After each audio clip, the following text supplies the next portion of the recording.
Spider-Man 2 joins Peter Parker 2 years after the events of the first film, and we see him struggling to juggle his personal and spider vigilante life. He can't seem to hold down a job, his aunt is having money problems, and although MJ's acting career has taken off, she's mad at Peter for never being willing to commit to her. Harry Osborn as well is left somewhat of a loose cannon after the death of his father at the hands of Spider-Man, or so he thinks. There is a lot going on in poor Peter's life, and on top of all that, he's constantly trying to save the lives of the people in New York. Then enter Doctor Otto Octavius, played by Alfred Molina, who has just cracked a self-sustaining green energy source. However, during his demonstration, an accident occurs, and his artificially intelligent mechanical tentacles that he's created to help him with his experiment take control of the Doctor's mind, and he proceeds to run amok about the city. I said in my review of Spider-Man last week that I really enjoyed the film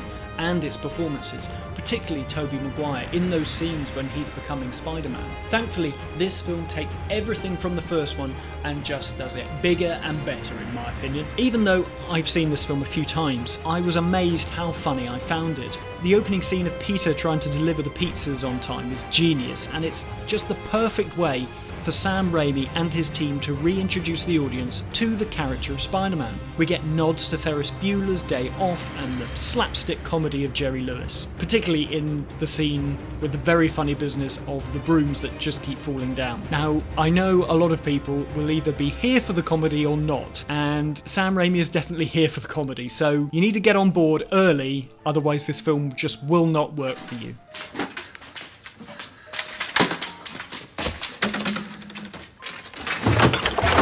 One word I think that really does sum up this opening to me is confidence. And that's confidence not just in all the performances, but also of Sam Raimi behind the camera. He knows how to move the camera to really get the best out of Spider-Man and to deliver a great adventure story for the audience. Another word I have for the film is balance. I think this film does a wonderful job at balancing the human drama against those big budget action sequences, and I don't feel either side gets shortchanged. As I said, Tobey Maguire really shines as Peter Parker, and he actually nearly wasn't in this film, as Tobey Maguire had suffered a few injuries during filming Seabiscuit. I'm really glad that it's Tobey Maguire in the Spider-Man suit. This film has such a strong connection to the first one that I think having a new actor in the role, it just wouldn't have that weight to it. In the first film, Peter's journey to becoming Spider-Man was a coming-of-age tale, and now we have the quarter-life crisis, and this has real-world consequences for Spider-Man as he starts to lose his powers. He is again presented with another surrogate father figure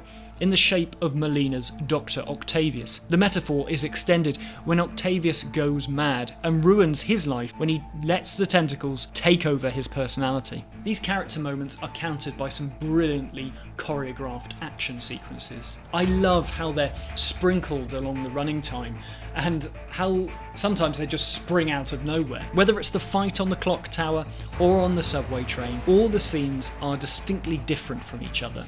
So you don't feel like you've seen this all before. Quite a feat, considering how many superhero fights have come after it. Filmed in the aftermath of the Twin Towers terrorist attack, the story has some great moments that allow New York to be a character in its own right, and its citizens are shown to be honest and resilient. I really enjoyed watching this film again for this review, and I'm going to enjoy it the next time I watch it, and the time after that, and the time after that. I just think everybody involved in front and behind the camera, they never drop the ball for me. I believe in all the characters, I believe in the journey that they've taken from film 1 to film 2. It all works perfectly. This film has a standout scene for me, which is the operation sequence. This scene is just full of pure comedy horror, and I'm amazed at how much fun I have every single time I watch it.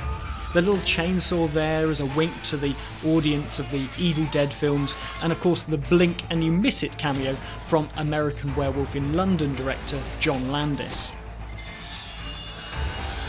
Also, a big omission from my review last week was to talk about J.K. Simmons as J. Jonah Jameson. Just be sure that I love everything that he does in Spider-Man 1 and 2.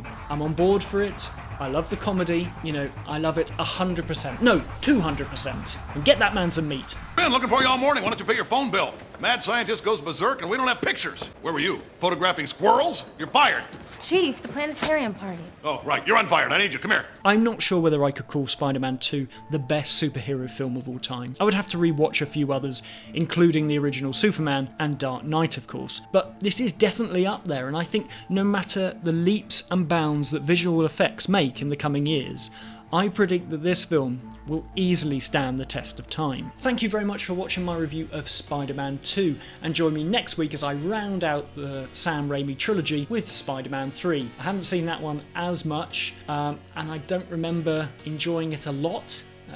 But we'll see, coming off the back of the other two and kind of like reading and researching as well, can add a whole new light onto a film. Aside from doing all my Spider-Man reviews, I've also just started my James Bond rewatch, and at the end of the month I'm continuing my Halloween look with part 3, Halloween 3, Season of the Witch. So please remember to subscribe to the channel so you don't miss any of those reviews, and let me know your thoughts about Spider-Man 2 in the comments down below.